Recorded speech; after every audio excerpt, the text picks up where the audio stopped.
You subbed Lonzo out early in the first and third quarter. Early in the first and third quarter to get him run with the second unit, and then that unit played very well together. Can you talk a little bit about the thought process on that and why you think that unit worked so well? Yeah, his dad was talking shit, so I took him out early. We've talked about getting him out earlier, getting him back in to start seconds, but he actually came up to me at the end of the first. Halfway through the first, and he's asked for a sub. He said he was a little tired, so we put Tyler in, and then in the third it was the same thing. He looked tired. He didn't ask for one, but I called him over, asked him how he felt, and he kind of gave me the head nod, like, yeah, let me get a quick one again. So then we went back to Tyler again, but it is something we've been trying to do as far as getting him out a little earlier so that he can play with that second unit more and kind of help anchor that team in the offense they're trying to do. We got a lot of talented scoring in that group. Kyle, what was yesterday like for you? You're close to Lonzo. You like playing for Luke. And then, you see the comments by LaVar and everything. What was it like for you guys? It was almost like you guys were kind of caught in the middle of something. Yeah, it's just a lot of white noise in a sense. Luke is my guy. I love playing for him. I'm sure most of us love playing for him too. We just gotta, stay, locked in as a family and, listen to, the people that really matter in our lives, basketball lives, and that's everybody in this organization. There's a lot of times you have a losing streak and you can go home and, listen to people and let them get in your ears. But, the people that really matter is the people that are in, the Lakers organization. And, we stand by Luke. I know the front office does. The notion of the team quitting on Luke, was that upsetting to you? Yeah, it was upsetting because, I don't think that's the case. You lose games. At the end of the day, Luke isn't the one going out shooting 2 for 15 or turning the ball over or having turnovers or missing free throws. That's us. You can't put blame, coaching staff for everything. It's mutual, of course. Players mess up, coaches mess up, but we as a team have to be more accountable. All right, y'all, here we go. Yeah. So a hot topic. So whoop, whoop.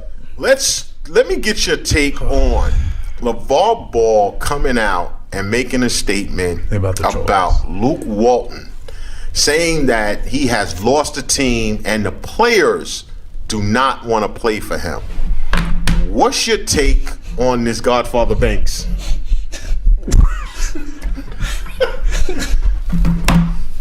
What you want me to say? Look, man, he's not playing well. He's not playing well. Kid's not playing. He's not playing well. You know how it is. The Lakers aren't playing. Okay, let me ask the question though.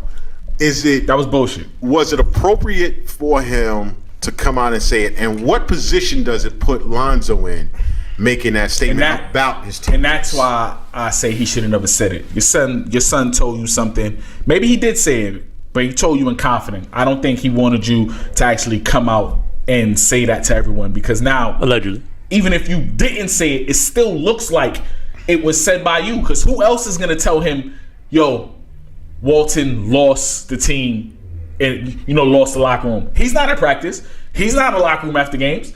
So who's feeding you this information? I don't even know what, like...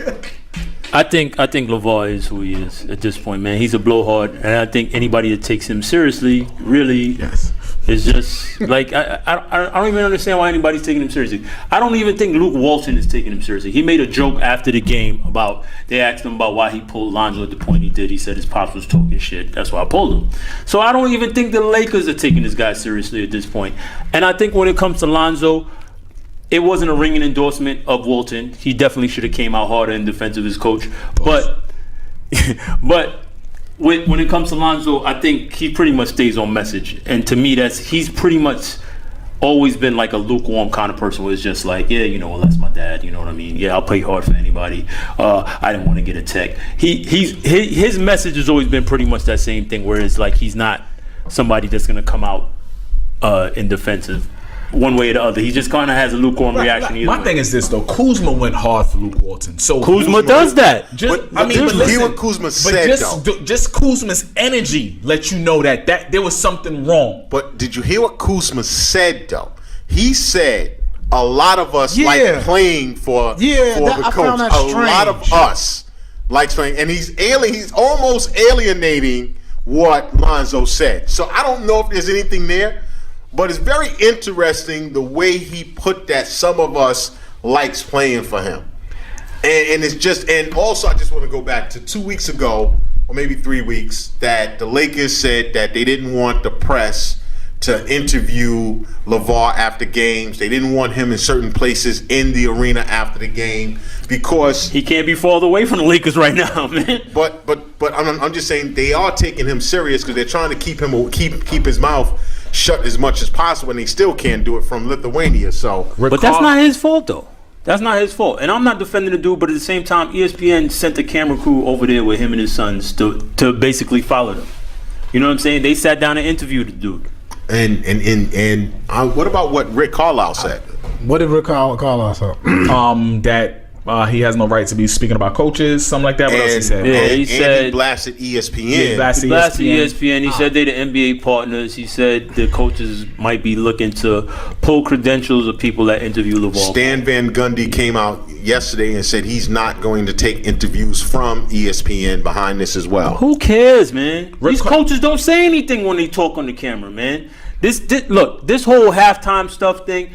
To me, I'm kind of over it too. I'm sorry to be off topic, but I'm over this thing with Greg Popovich and basically embarrassing sideline reporters. This isn't about that, though. No, but the point of the matter I'm trying to make is this: that these coaches act like it's the end all be all. Like we're not going to speak. Nobody cares. No, you don't give any information. No, these they're supposed to care, Banks. I understand, but not all of them do their job. Where did this go? He's a part.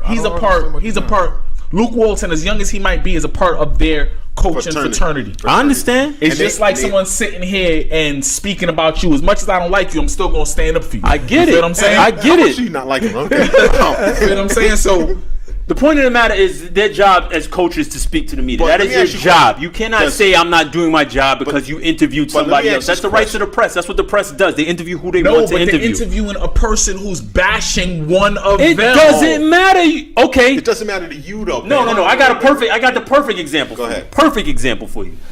Tom Brady's father. They interviewed Tom Brady's father after that scandal, right? What's the difference? Because you don't like what LaVar says, that's why people don't want to interview him. But they didn't care when they interviewed Tom Brady's father, But right? ask a question: How much How's that a time perfect did Tom? example? How much times did Tom Brady's father say something that? How many times have they stuck a mic in Tom Brady's father's face? I don't know. Okay. Wait. But how's that a perfect example then? That's the point I'm trying to make. It's like they're picking and choosing who they want them to interview. But You cannot do talking that. About a lightning rod, who LaVar Ball is, he's a lightning rod. And then also, let's go one He step could basically further. break up the Lakers team. Understand? Let He me can ask break you a up the question. Lakers team. Does this help Magic Lonzo Johnson at looking all? crazy. No, this doesn't help Lonzo. It doesn't Because help now him at all. you got people looking at time you. out. What's up? This doesn't help LaMelo or Jello. No, not the game. No. What Get I'm there, saying, you're you're right. right. Get there, yeah. They're You're not right. gonna get there. This is what this is setting up to be. LaMelo got the talent to get there. He's blackballing his children. He's blackballing. That's why I keep saying. Reggie Miller actually said that today. I agree that your proponent, you're helping your kids out. You don't want them to be exposed. I get all of that, but you're not helping them I agree. by speaking against the institution that you hope employs them. I You're agree. not helping them, Completely. and you're not even helping Lonzo now. 'Cause it So makes- now you're gonna ostracise Lonzo from the rest of his teammates. It Come makes on Lonzo now, look man. like the other Lakers guards. crazy. Snitches. It's too much, man. It's D'Angelo too much, Russell? man. D'Angelo Russell and Kobe. It's too much. In my opinion, I didn't it's too forget about much, Kobe. man. It's too much now. It's like, come on, bro. What up? See, that's why I asked the question. His statement does was it- just too direct for me. You feel what I'm saying? You could have said, I don't feel. Yo, I think Luke could be doing some different things with the coach. Which he said that. You know, Hold with on, the team. hold on. He said that a month ago. But So for you then he raised the ante for and you went to a little say bit further. players don't like playing for him, And he's lost the locker room. Yeah, that's too much. It's too Right? much. He's lost the locker room. But the point I was trying to make with the coaches is slippery slope when you're talking about who you want people to interview. But you know what okay, I'm saying? thanks. We understand that. But here's the deal, though. At the end of the day, God, nuts. when you're pissing off people the way this is going on, is this what the Lakers signed up for? Is this what they think? No, they have to that bring they it. wanna get out Look, of they this have to war. bring this dude. To use a phrase from Hillary Clinton, they have to bring this dude to heel. You have to basically. You have to look. Can you make this dude heal? You're gonna have to at some point, or look. You're gonna look. You might have to actually end up getting rid of Lonzo at some point and see what you can get for him. If this continues, is what I'm saying. Now, let me ask you a question, Banks. Who's gonna take Lonzo?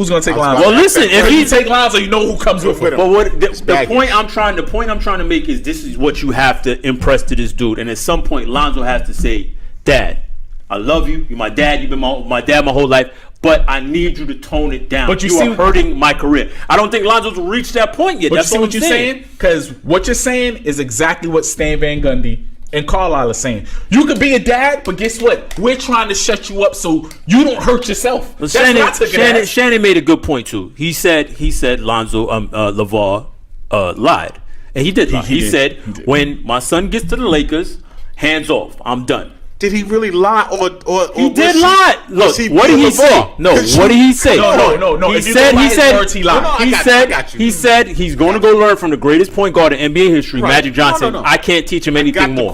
That's what he said. That's But what let I'm me saying. say this. I remember when it was said Uh-oh. that he was not going to involve himself at UCLA, and you didn't hear a whole lot. And I said then, it's no way possible.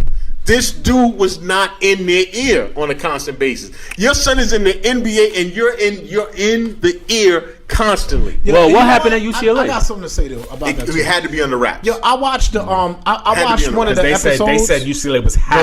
Now, he Ball was in the gone. family. I watched one of the episodes. Oh, you did, huh? I said, let you me cross over to the dark side. But check this Okay. out, because I wanted to see The what other Banks side. was saying. Okay, yo, and call me picking and cherry picking or whatever, but there was an episode where he went up to LaMelo's school to talk to the coach. Yo, it was just a very condescending part in it. Like, why are you going up to a school that your kid goes to for his education to go tell a coach about himself? It just came off wrong. Like the dude, I just can't. I get what you're saying. I will say they did build that program though.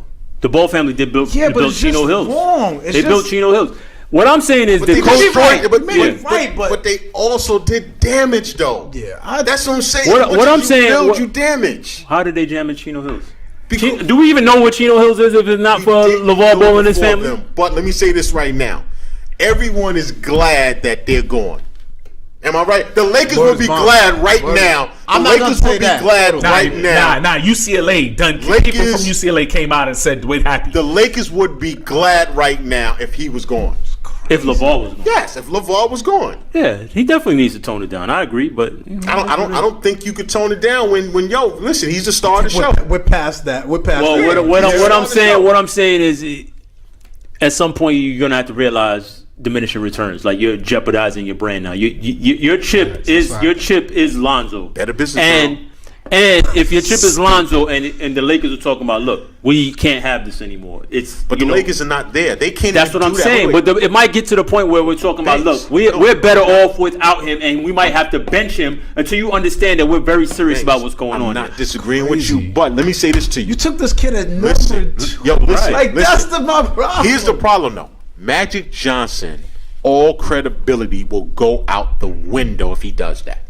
Magic Johnson cannot possibly do that because he put his reputation on the line for this kid. Yeah, he put his reputation. disaster. Listen, I think that'd be a disaster. listen, I don't think that's a disaster. I don't think. I'll say It's this. him as the GM, maybe Right, as the. and I don't even think that. Okay, I don't even that's think a that. big deal. That's a big. I think did what's- your number 2 pick that you said was going to be in the Raptors? What I This is the think- dude that you elevated What I to think it wear says- the jersey forever for the Lakers? What I think it says is more or less that Magic was betting on his talent. He maybe he didn't have the foresight to see that his father would be this much of a question was problem. asked numerous times. They asked him about LaVar, and he said he can handle him. Right. That's what Magic said. So no. Let's not. So, talk about, but that's so, foresight. You could say anything that you want to. You know what I'm saying? He could think, I think we're gonna handle it. LeBron James gonna go there and straighten everything out. Continues. This was a great segment. funny. Once again, the ball circus goes on. Peace. Later. Kids just snitching.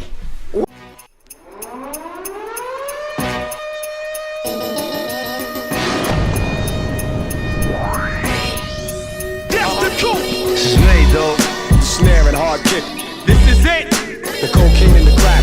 They all sound the same to me. There's a war going on outside, no man is safe from. Take me out of here. Tell them what we came from. That's how I'm living. That's how we do it. That's just the way it is. That's the reason why I came to you. Drink and women and money.